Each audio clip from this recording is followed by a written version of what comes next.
We are continuing and finishing our series on looking at the collectives in all of the tests within each level, and we're up to level 5. So level 5, test 1, has 3 areas where there are coefficients of 2, and the first one is collected walk. Collected walk is something we don't talk about a lot. Trainers avoid the walk. They're terrified of ruining the walk. So a lot of times they don't school the walk a lot. And interestingly enough, people are actually sort of nervous about putting the horse round to the bridle or in connection or soft to the hand, flexing through the pole to the walk, because they're terrified of losing the correct rhythm. And rhythm is very important. So first I'm going to read from the WDAA USEF rulebook the description of the collected walk for you. The walk is a well-marked 4-time beat marching gait in a regular cadence with equal intervals between each beat. So the collected walk, the horse remains, quote, and it says this in the rulebook, on the bit, moves resolutely forward with its neck raised and showing a clear self-carriage. The head approaches the vertical position and a light contact is maintained with the mouth.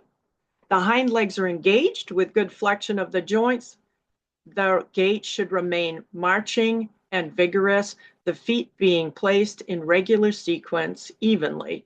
The steps cover less ground and are higher than at the working walk because all the joints bend more markedly. The step at the collected walk is shorter than the working walk and shows greater activity. So you're looking for a horse that is clearly on the bit, pole high. And we're looking for the pole to be well above the horn in the collected walk, because now you're talking about the horse clearly being uphill. So we're looking for the pole to be the highest point, and the pole being not the ears, but the crown piece of the bridle, clearly the pole of the horse, and that the horse walks actively forward. And when they say energetically, it's not slow. So very important, and this is times 2, and in level 5, test 1, it's like a collected walk, and you have to do a turn, K, turn right, and that starts into a halt. But that's times 2, that collected walk, and it's well worth noting.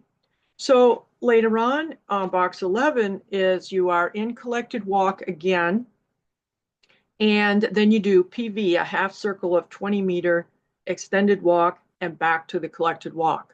So that is 2 transitions. First, you're in the collected walk, so that will be scored.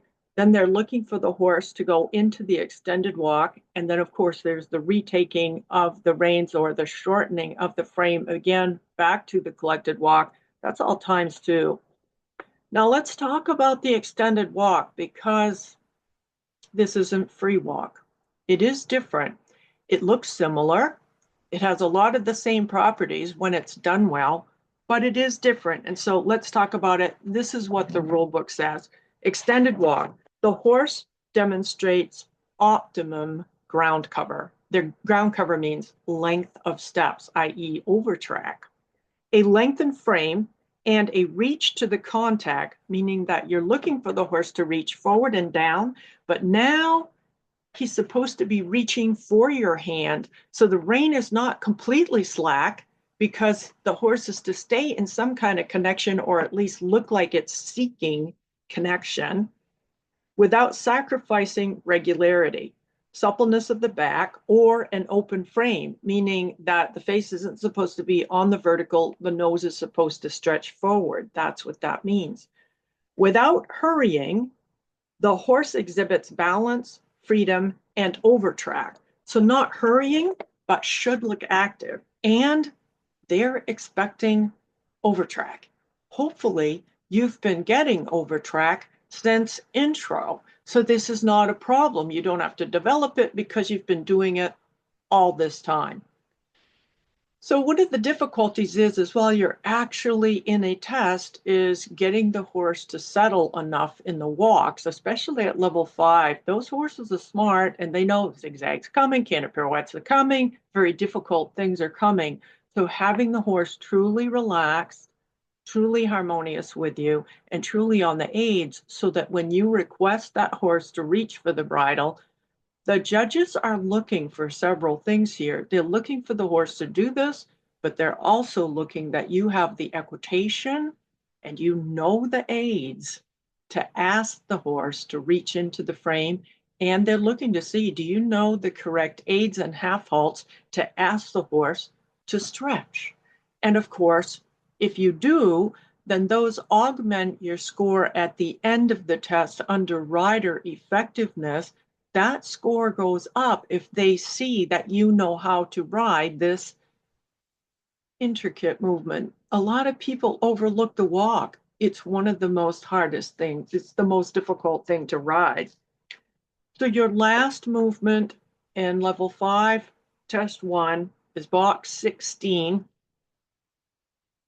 down the center line in the jog, DE half pass left and EG half pass right, and then turn right.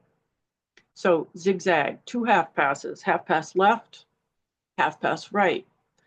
So you have 2 half passes, you're on the bit in the collected jog, and remember that the description of the collected jog is that the collected jog will be active, energetic, round to the bridle.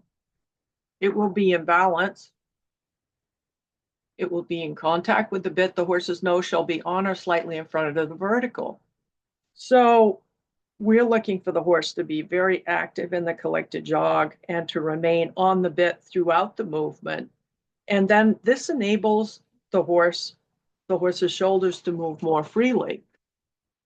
You need to be able to produce a half pass to the left that is absolutely correct and accurate with enough bend that the haunches do not lead, that the horse is in the proper alignment to the arena. And then you have to, within about 2 steps, you have to get to the letter, and within about 2 steps, change the bend. You have about 2 steps to change the bend completely to the other direction while keeping the horse on the bit. This is a difficult movement. You have to school it a lot. And a lot of times, riders actually school this at the walk first with a lot of supervision to figure out how to get the aids correct. Because once again, there's this movement times 2. But at the end of the test, under rider effectiveness, this is one of the movements that affects the score at the end. Did the rider know how to ride a zigzag?